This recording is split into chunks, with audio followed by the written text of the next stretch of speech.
We've been robbed of a lot of great artists in our time. Too young, too soon. That we didn't get to see their full potential. And I'm thinking when you think of that, you think of music, you think of acting, Heath Ledger, you think of Tupac, you think of these artists that we don't really know what their act, the full act would have been, their second act would have been, right? Or even just the full first act, what would it have been? And I think that's what we're getting, or it's what's happening with Garcia right now. He's the best 140-pound fighter on the world in the world right now. He's the best 140-pound fighter in the world right now.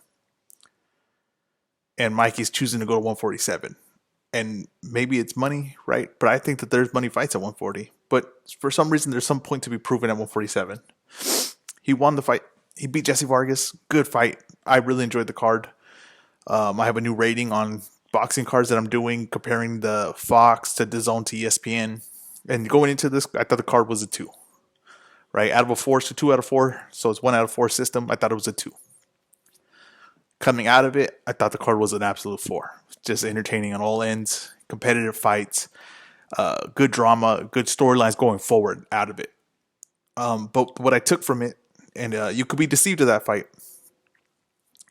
was that Mikey was too small going in the beginning of the rounds. And he needed Vargas to slow down and give him an opening, right? And with no problem waiting to get openings. A lot of fighters do that, but he needed that to win that fight. And if Vargas never slowed down, right, or never gave him a major opening, Vargas probably wins that fight. So you can see that and take it in the parts that were good for Mikey and say he dominated the fight. But he didn't. He didn't dominate the fight because it was Jessie Vargas that gave him the opportunity. Right? And he knocked him, he hurt him. But he didn't hurt him as in he's devastating punching power. He hurt him because Jessie Vargas put himself in a position to where he could be hurt. Right? And I don't think Mikey Garcia's power is carrying too well this way. And you would say that's crazy because he just dropped the guy. How is his power not carrying? It doesn't make sense. It doesn't make sense. Right? That's what you would think. Right? That's what this guy's talking about. He just dropped Jessie Vargas. Jessie Vargas wasn't even stopped by Pacquiao. Right? How does it not make sense? Because where he hit Jessie Vargas, because Jessie Vargas allowed himself to be hit with all the power that Mikey got coming down. His power was coming down because Jessie Vargas went down. Jessie Vargas is a good fighter, but has very bad habits with his legs and his upper body. They're disconnected at times. When he's tired or as the fight goes on, he has these problems where he loses track of his legs and his upper body. They lose track of each other. Right? In the beginning of the rounds, the first 4 rounds, best Jessie Vargas ever looked. Best he's ever looked. He looked dominant, effective, powerful, strong, fast, balanced. As the fight went on, he started falling back into his old habits. And what Jessie Vargas did, let me see if I can just give you a little example here, right? He went down, same side, one side. He chose one side, right? Went down, lost his legs, went past his knee, and went below Mikey Vargas, who he's the bigger man then, and allowed Mikey Vargas to punch down with all his power. He allowed him to punch down with all his power. That's what hurt him. It was the stance more. It wasn't than the punch or the power in the punch. It was the stance. It was allowing Mikey Vargas to have all the leverage coming down. That's what hurt him. He never came back from that. Mikey Garcia is the better technical fighter than Jessie Vargas. But if Jessie Vargas never gave him that, I don't know if Mikey Garcia wins that fight because Mikey Garcia is not going to outspeed you. He's not going to outpower you at that weight division. For a fighter to move up, right, he better have a elite power or elite speed, right? If you're going to move up a bunch of weights like Manny Pacquiao, right, or have both, like Manny did. He doesn't have that. He's a technical fighter. He has to control the speed of the fight. And the thing, you can't do it when the guy's too big, then you can't even get off because you're waiting for perfect time, and the perfect time is never going to be there because it's always a risk if you punch. He's fortunate right now in the situation is this, and I think this is what they're going to do. Manny Pacquiao's not a really true 147-pounder, right? He's a very small guy at that weight. So fighting him is almost fighting a 140-pounder, right? Which what Mikey really is. Another fight there, Danny Garcia. Not a true 147. He's really a 140-pounder. So fighting him is like fighting another 140-pounder. Terrence Crawford. Now, he's bigger than both them. To me, fills in the weight better. But still not the biggest 147er. And still these are 3 of the best guys in that weight. Three of some of the best guys in that weight. He could fight him. he will never beat Earl Spence Jr. just because of size alone. But I'm not saying his skill. We can never truly know what skills. Now you would say, well, didn't he's Earl Spence kill him with skill the first one? And maybe I can't truly say that because I don't know. The size is too different. I don't truly know. If a guy has no power, then it really just throws the whole fight. It's just doesn't have the strength or the power. It's just really oversized, and you just throw the whole fight out because it doesn't. You don't truly know because it's just, the size difference is too much. That's what that fight was. Porter would be an absolute problem for Mikey. He would just outmuscle him. He'd be on him. He'd smother him. Mikey would never get off in that fight. He would never get off. And we're being robbed of what he should be, a 140-pounder. And right now, the UFC has a thing where everybody wants to be champ, and they go up in weights and stuff like that. But it's after they dominate their division. And I don't truly believe Mikey had the run of dominating the division that he should have. He should have been a superstar at that weight. And what's wrong of staying at 140 pounds? Mikey Garcia is going to sell no matter what, at what weight, any weight. And there's names at 140. He could have fought Terrence Crawford at 140. He could fight. He could probably draw a fight with Lomachenko, moving up 5 pounds. He could probably fight Devin Haney. All these fights are there for them. These are good fights. I don't understand. Ryan Garcia is going to be moving up to that weight pretty soon. There's fights there to be made, but so he has some trying to prove some point that he could go 147. I just don't see why. I don't see what's going to come with it. Now, if he wins a world title, then yeah, he'll prove me wrong. I don't think it's going to happen.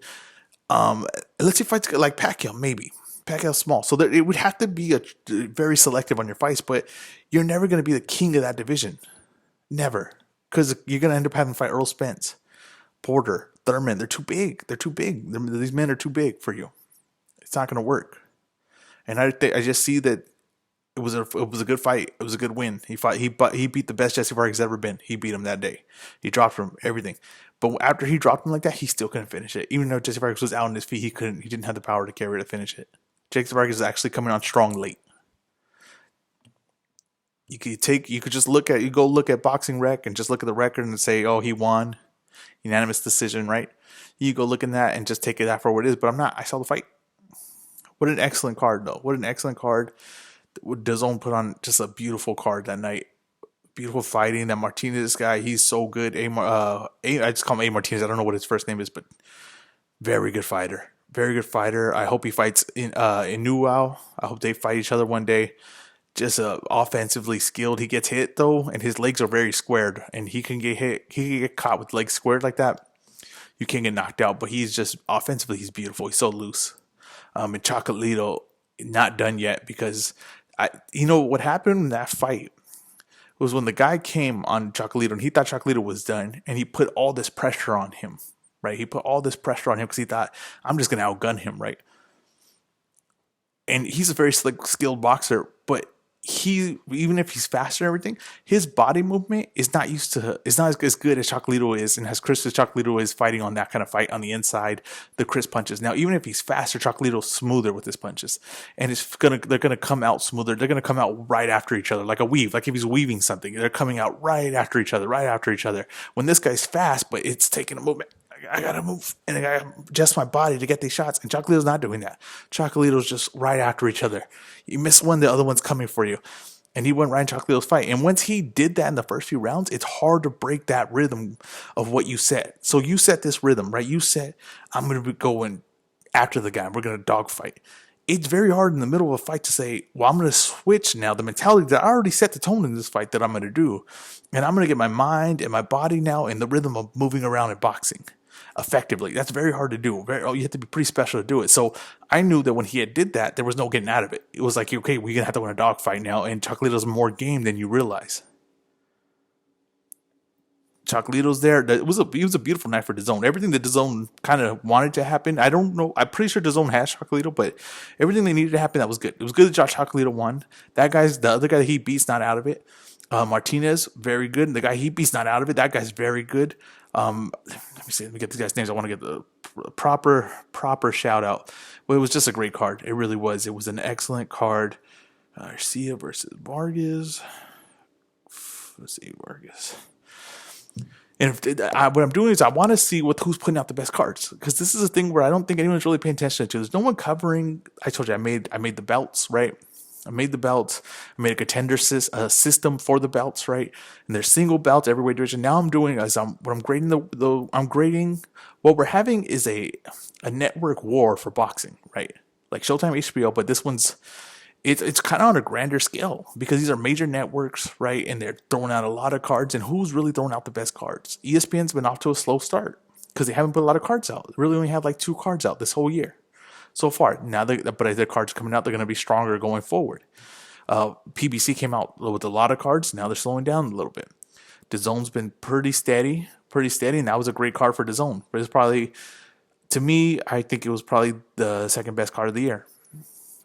All around, I would say maybe it's the best. It was the best card of the year so far, but I think Tyson Fury and Wilder just had more hype even going into it and at the end of it that still people are still talking about. So that's what I take from that. I'm just trying to let me see this card. I want to make sure I get these guys' names because these guys are very, very good fighters. Let's see here.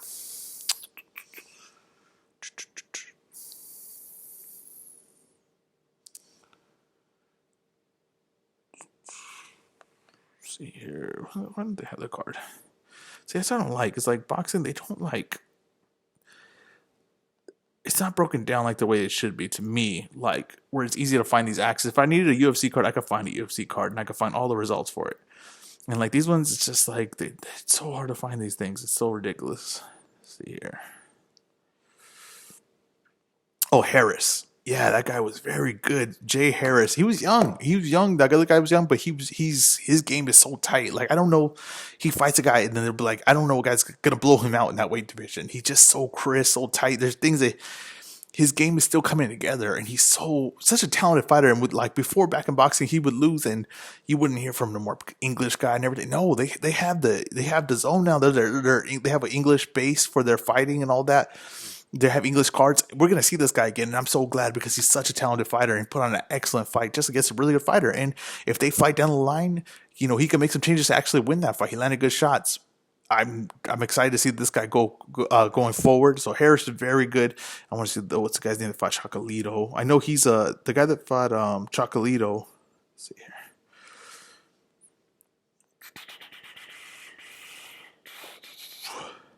He was a contender. He was part of my contender, so I had to take him out. Cal Yafai, very good, a very talented fighter. I just think he chose the wrong idea for that fight. I think he thought Chocolito was done, and when he went at him, he couldn't reverse what he had started. The train was in momentum, and he couldn't stop. He couldn't say let's go in reverse. Now it was already going. So the guys, his corners kept telling me, you need a box. It was too late. It was never going to come because his mentality and the momentum he set for the fight is so hard to get your mind and your legs to do something else now because he already came in and started there. This is what they're doing. Very talented fighter that could switch multiple styles in a fight. And he couldn't do that, but he's a very good fighter too. And he just lost Chocolito, but Chocolito's lost to Sior. I can't even say his name. I'm not even going to try. But he got knocked out by him. So all those guys are pretty much lost to each other at that weight division, right? And Estrada beat that guy. So it's like I wouldn't even say like you're not done. You just fight another one. Fight one of those contenders, right? Keep coming back. There's the guys. There's enough fighters there at that weight division where it can be multiple competitive fights. It was beautiful. Joseph Parker. I did want to talk about Joseph Parker, and going into that fight, I knew Joseph Parker was going to have a little bit of troubles. Because see, what was his name? The fight Joseph Parker. Winter. Winter's was a crafty fighter. I saw some fights of him on YouTube, and I just thought he does some crafty things, and he was crafty. But what he showed me is Joseph Parker is one dimensional. One really has one punch, one distance. He has one distance. If he gets on the inside of you, he really doesn't add anything. He's kind of stiff leg. He never changes his levels or changes positioning to land a punch. He's just kind of like my speed with the one shot and the second shot, and then I fall in on you. And this guy had he was tricky. He was nice upper body movement. He was landing good shots inside. He was just he was just too small, really. I think that was a big problem with him. Was he had a little more weight on him. He probably would have been a lot of problems for Joseph Parker. And I think Joseph Parker was actually getting tired to the point where he landed that big shot to stop the fight. I don't think Joseph Parker is at the level of Joshua, which he lost to Fury, not a chance, or Wilder. there's going to be fights for him at heavyweight because there's just so many contenders. I would like to see him fight, Dylan White. I think is a good fight, or Usyk. I think Usyk and him would be a very interesting test for Usyk because you're just trying to find out if Usyk can survive at this weight with those big punchers, and Joseph Parker's pretty fast for the heavyweight division, so it would kind of like really test Usyk, who's going to use his speed and his movement. Well, a guy that could might be just as fast as him punching wise. That'd be interesting. So I think there's a fight there. So there's a lot of things. I want to talk about Jessie Vargas. I don't think he's done. I think maybe I think he's gonna have big fights. He's gonna be more of a test now for guys to see if they're at an elite level. And I think the obvious one is Virgil Ortiz. I think that's the obvious matchup to make after Virgil Ortiz's next fight would be a fight with Jessie Vargas, and just to see if he can be even more effective than Mikey was in that fight. Virgil Ortiz was going to be a star in boxing, and I think that's right there is where Jessie Vargas' career is going to be. You know what I mean? And if if you don't come to you don't show up, Jessie Vargas always shows up, and if he does, you don't come show up, he might be beating some prospects, and he might get another chance. The guys like Jessie Vargas, he sells, he's entertaining to watch. He's going to get more chances, but I just don't ever see him beating an elite guy. He just makes key mistakes. He kind of he's not the most physically gifted guy, but he's a beautiful fighter. I mean, I'm not taking anything from him. I really like Jessie Vargas, like the way he fights, but it's just those mistakes. It's just the losing yourself in certain rounds like that. It's cost him pretty much his whole career. So that's what happened, and that was what happened. But he's going to get the chances, and him and Virgil Ortiz, I think, is a fight to make, and I think it's a main event. I think that there should be good paydays for both of them. This has been the weigh-in. My next podcast, I will be going over the belts. I know I've been promising that. I haven't done that yet. I will go over the belts, my belt system, and I will be going over my scorecard, my grading system for cards, boxing cards made by PBC, made by DAZN, made by Fox, made by ESPN. This has been the weigh-in.